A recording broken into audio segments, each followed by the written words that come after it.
Assalamualaikum warahmatullahi wabarakatuh. Alhamdulillah Porpas TV Forum Komunikasi Wartawan Sumedang sekarang hadir di kantor Samsat Sumedang dan Iwan Bahari alhamdulillah bisa ketemu langsung Kepala Kantor Samsat Sumedang, ada Bapak Muhammad Denny Zakaria. Ya, alhamdulillah kita akan coba berbincang sejauh mana kegiatan dari Samsat Sumedang ini. Kita sapa beliau. Assalamualaikum Kang Denny, Damang. Waalaikumsalam warahmatullahi wabarakatuh. Tetap semangat sehat. Alhamdulillah Kang Iwan. Siap. Selalu semangat, sehat selalu. Alhamdulillah kita bisa silaturahmi ke kantor Samsat ya Kang Denny. Alhamdulillah. Oke Kang, kita mulai obrolan kita, review dulu nih. Kalau semua orang mungkin tahu ya, mau kemana? Mau pergi ke Samsat. Apa sih artinya Samsat? Rada godeg nih. Bisa review dulu nih Kang Den. Samsat itu sebetulnya apa nih? Iya. Jadi begini, Samsat itu singkatan sebetulnya. Singkatan, jadi singkatan dari sistem administrasi manunggal satu atap. Iya, siap. Jadi kalau bercerita tentang sejarah, Samsat itu mungkin dulunya itu dibentuk berdasarkan Inbers. Inbers itu instruksi bersama 3 menteri. Siap. Jadi antara Menteri Dalam Negeri, Menteri Menhankam ya, Menteri Pertahanan Keamanan dengan Menteri Keuangan. Jadi pada tahun itu memang dibentuk Samsat untuk mengelola 3 fungsi. Jadi antara pajak daerah, kaitan dengan pajak kendaraan, karena memang pajak kendaraan itu kewenangan provinsi ya, kewenangan provinsi, Pemda provinsi. Kemudian juga ada fungsi ranmornya, jadi regiden ranmor di Mitra Polri dengan jasara harja. Jadi itu kaitan dengan sumbangan wajib. Jadi di Inbers tahun 1976 itu ya dibentuklah Samsat, sistem administrasi manunggal satu atap. Jadi supaya 3 pelayanan itu disatukan begitu. Siap. Nah memang terakhir di Inbers itu diperkuat dengan Perpres 5 tahun 2015 tentang penyelenggaraan Samsat. Jadi memang di Samsat ini ada 3 instansi. Jadi ada kami dari Bapenda, Badan Pendapatan Daerah Provinsi Jawa Barat. Kemudian ada mitra kami dari Polri, dari Polres Sumedang. Yang mengelola regiden, kemudian ada juga mitra kami dari Jasara Harja yang mengelola sumbangan wajib. Jadi kalau misalnya banyak masyarakat yang datang ke sini gitu ya untuk membayar pajak, nah sebetulnya tidak hanya pajak saja, ada 3 itu tadi. Jadi ada pajaknya. Ada juga PNBP yang dikelola oleh Polri, kemudian ada juga sumbangan wajib yang dikelola oleh Jasara Harja. Jadi begitu mungkin singkatnya mungkin ya Kang Iwan. Jadi sudah lebih sekarang melentur lah, minimal nanti penonton Porpas bisa lihat ya, oh ternyata Samsat ini. Nah, dan yang paling menarik, image dari Samsat sendiri, apakah masih ada pembuatan SIM A, SIM B nih gimana nih? Betul, sebetulnya sampai saat ini juga masih banyak masyarakat yang datang ke kami untuk membuat SIM gitu. Bahkan kami juga sosialisasi ke desa-desa, kecamatan, banyak gitu. Hanya memang ya mungkin tidak menyalahkan juga karena identik Samsat itu kan dengan kepolisian gitu ya. Banyak mitra kami polisi kemudian datang ke Samsat untuk membuat SIM. Padahal sebetulnya itu 2 yang berbeda lah. Kalau Samsat itu ada 3 instansi, sedangkan SIM dikelola oleh murni Polri. Jadi ya biasanya kami arahkan kalau misalnya yang membuat SIM diarahkan untuk ke Polres. Karena memang mereka juga kan ya masyarakat yang datang itu mungkin kebanyakan melihat antara mobil SIM keliling dengan mobil Samsat keliling sepertinya sama gitu. Betul. Jadi ya kami juga punya Samsat keliling, sering didatangi masyarakat untuk buat SIM gitu. Ya itulah. Tapi padahal hal yang berbeda. Sebetulnya kolaborasi yang terus dijalani dan itu butuh proses sosialisasi terus ya Kang Den ya. Kemudian gini Kang Den, bagaimana secara langsung program-program yang dilakukan oleh Samsat Sumedang sendiri untuk meraih dan tentunya masyarakat lebih mempercayakan Samsat Sumedang untuk pembayaran pajak baik STNK, kemudian perpanjangan plat nomor segala macam, itu bagaimana nih? Ya begini, di kami sebetulnya tiap tahun selalu ada program. Baik itu program untuk keringanan pajak ataupun memang untuk memperbaiki pelayanan terhadap masyarakat. Nah kebetulan begini di tahun ini kami memiliki program Triple Untung Plus. Triple Untung Plus itu yang namanya triple berarti 3 ya. Jadi punya 3 keuntungan, tapi plusnya ada 2 gitu.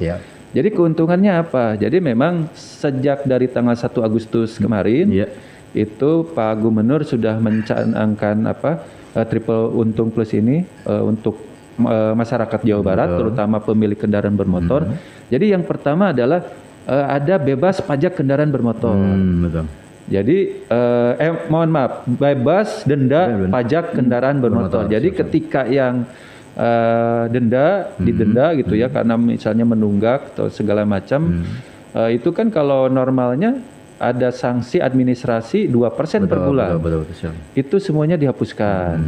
Kemudian juga yang kedua adalah bebas BBN 2. Maksud bebas BBN 2 itu di sini bagi yang mau balik nama. Siap. Jadi yang punya, kalau Kang Iwan nih punya kendaraan second, mau balik nama, nah itu balik nama itu kan biasanya tarifnya 1% dari NJKB atau nilai jual kendaraan tersebut. Itu juga bebas. Kemudian yang ketiga adalah bebas kaitan dengan PKB pokok 5 tahun ke atas. Yang jadi dimaksudnya begini, ketika ada wajib pajak yang menunggak lebih dari 5 tahun, itu yang tahun ke-6, 7, 8, 9 dan seterusnya itu dibebaskan ya. Jadi hanya membayar pokoknya itu 4 tahun. 4 tahun ya, siap. 4 tahun plus 1 tahun ke depan. Karena kan untuk bayar pajak itu 1 tahun ke muka. Nah kemudian sekarang plusnya apa? Ada diskon. Jadi diskon itu kita juga, ini bagian dari apresiasi untuk yang taat pajak. Itu kita memberikan diskon. Jadi antara 2% sampai 10%. Dan satu lagi adalah diskon BBNKB pertama. Jadi kalau misalnya bagi yang membeli kendaraan baru, itu kan tarif resminya itu kan 12,5% BBN-nya itu. Nah, sekarang untuk masa triple untung plus ini menjadi 10%. Ini Kang Iwan berlakunya dari tanggal 1 Agustus kemarin nanti sampai tanggal 24 Desember. Masih banyak waktu masih panjang, tapi karena memang proses kadang-kadang agak lama. Maksudnya lama di sini itu biasanya ketika ada mutasi. Mutasi itu misalnya untuk cabut berkas tidak bisa sehari 2 hari. Nah itu mungkin ya bagi masyarakat terutama yang di Sumedang, kalau memang misalnya secepatnya bisa untuk mengurus pajak kendaraannya, silakan kami tunggu di sini. Ada kesempatan dengan program triple untung yang sebetulnya sudah dimulai sejak awal pandemi juga sudah ya ini. Ya, ini juga memang dalam rangka meringankan lah beban masyarakat ya, karena banyak yang terdampak oleh pandemi ini gitu. Kemudian gini Kang Den, untuk proses yang lainnya nih, selain tadi strategi bagaimana meraih pendapatan juga ya dengan adanya kata sasap untuk bareng-bareng Bapenda sendiri dalam PAD sendiri nih. Adakah program khusus buat Kabupaten Sumedang sendiri yang tentunya terus digali dari Samsat ini biar meraih wajib pajak nih ya untuk kendaraan terutama dan tentunya ada yang pajak 5 tahunan bagaimana nih? Pajak jadi betul, pajak kendaraan itu merupakan bagian dari PAD ya. PAD itu memang untuk kaitan dengan dana pembangunan. Nah di provinsi yang paling dominan adalah dari pajak kendaraan bermotor. Memang sangat diandalkan sekali dari pajak kendaraan. Jadi ketika ada yang banyak yang menunggak, itu memang dampaknya ya untuk kaitan dengan pendanaan pembangunan terasa sekali. Nah sekarang begini, di Sumedang sendiri potensi kendaraan yang memiliki kendaraan itu 300.000 lebih. Tetapi yang menunggaknya lumayan tinggi, Kang Iwan, lumayan tinggi. Nah itu juga menjadi tantangan bagi kami untuk mengingatkan kepada warga masyarakat Sumedang yang khususnya yang menguasai kendaraan untuk memenuhi kewajibannya membayar pajak. Nah memang kaitan dengan pengurusan pajak kendaraan itu kan ada tahunan. Tahunan itu kan kita rutin ya, tiap tahun ada pengesahan gitu. Nah itu memang ada biaya biasa tiap tahun pajak. Kemudian ada PNBP-nya dan ada jasa raharjanya. Nah kemudian juga biasanya tiap 5 tahun, nah tiap 5 tahun kadang-kadang tarifnya berbeda. Kenapa gitu? Karena memang di situ tiap 5 tahun kan plat nomor habis. Ganti ya plat nomor ya. Betul. STNK juga ganti. Nah itu memang ada tambahan tarif. Betul. Di sini yang seperti tadi di awal saya sampaikan bahwa selain membayar pajak itu ada PNBP dan sumbangan wajibnya dari jasa raja. Jadi kalau misalnya untuk 5 tahun ada perbedaan pengurusan. Jadi kalau misalnya untuk pembayaran 1 tahun itu kita bebas di mana saja bayarnya. Betul. Online sekarang sudah banyak, mau melalui e-Samsat, jadi sambil tiduran juga bisa sampai selesai. Kemudian kita bisa juga melalui minimarket modern gitu ya, bisa. Kemudian juga kayak di fintech bisa segala macam. Nah tapi untuk yang 5 tahun memang tetap harus ke Samsat Induk. Oh betul. Nah, ke Samsat di mana terdaftar. Ketika misalnya terdaftar di Samsat Sumedang ya harus datang ke Sumedang. Karena memang di situ harus ada cek fisik dulu gitu. Ya itu juga untuk keamanan regiden lah. Itu dari teman-teman mitra kami di Polri juga melaksanakan fungsi itu. Jadi setiap 5 tahun selain membayar pajak, biasanya ada tambahan untuk kaitan dengan PNBP-nya. Habis plat nomor, kemudian juga habis STNK, itu ada biayanya tersendiri. Begitu Kang Iwan? Nah, berarti kan Samsat Sumedang pasti melakukan pelayanan yang semaksimal mungkin. Insya Allah. Apalagi terus ada program-program yang mempermudah.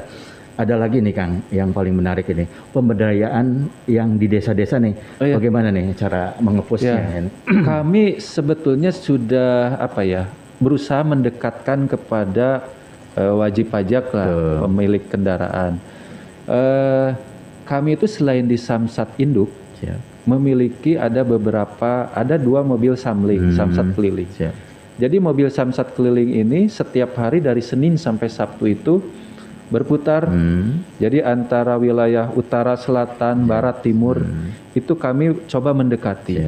Karena pernah ada survei Kang Iwan, jadi gini, warga Sumedang yang tidak membayar pajak itu alasannya kenapa gitu. 98% itu alasannya jauh ke Samsat.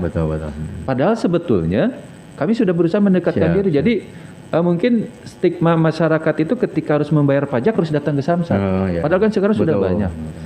Kami sudah menyampaikan online bisa.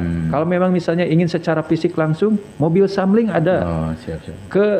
Biasanya tiap hari itu berbeda-beda tempat, 12 titik lah. Setiap 1 minggu itu dengan 2 mobil itu. Kemudian juga kami juga punya 1 Samsat outlet yang ada di Jatinangor. Karena memang potensi di wilayah Jatinangor, Tanjung Sari itu lumayan besar. Jadi kami ada di situ juga. Kemudian juga ada di MPP juga ada Mall Pelayanan Publik kerjasama dengan Pemda Sumedang. Dan juga ada yang kami sebutnya Samades, Samsat Masuk Desa. Jadi memang penempatan sekarang itu ada di Kecamatan Cisitu. Tetapi dalam waktu dekat mungkin kami juga akan memindahkan lokasinya. Karena apa Kang Iwan? Jadi begini, Kecamatan Cibugel, terus Wado, agak kurang terakomodir gitu. Jadi mungkin Cisitu masih dekat ke Sumedang Kota ya. Iya betul. Jadi akhirnya kami akan dalam waktu dekat akan menggeser ke arah Dharma Raja. Jadi supaya itu juga lebih mendekatkan kepada masyarakat. Jadi pelayanan supaya ya alasan jauh ke Samsat ya sebetulnya dengan adanya online ya sudah tidak ada alasan lagi karena kecamatan terjauh juga kan internet sudah masuk betul. Terus toko-toko ya minimarket kan sudah ada gitu. Sebetulnya bisa di mana saja tapi ya sekali lagi karena masih banyak yang ingin langsung ke Samsat secara fisik gitu. Kami ada outlet, ada Samades, kemudian juga punya Samsat keliling. Ya mudah-mudahan itu bisa mendekatkan kepada masyarakat. Yang pasti mungkin Kang Den harus lebih banyak sosialisasi mungkin ya. Karena mungkin masyarakat pedesaan ya masih tertutup dengan mungkin kalau gadget tidak semuanya juga. Tapi alhamdulillah setelah ada Samades pihak desa sendiri sudah bisa mensosialisasikan bahwa bisa bayar pajak di sini gitu ya Pak Bisa.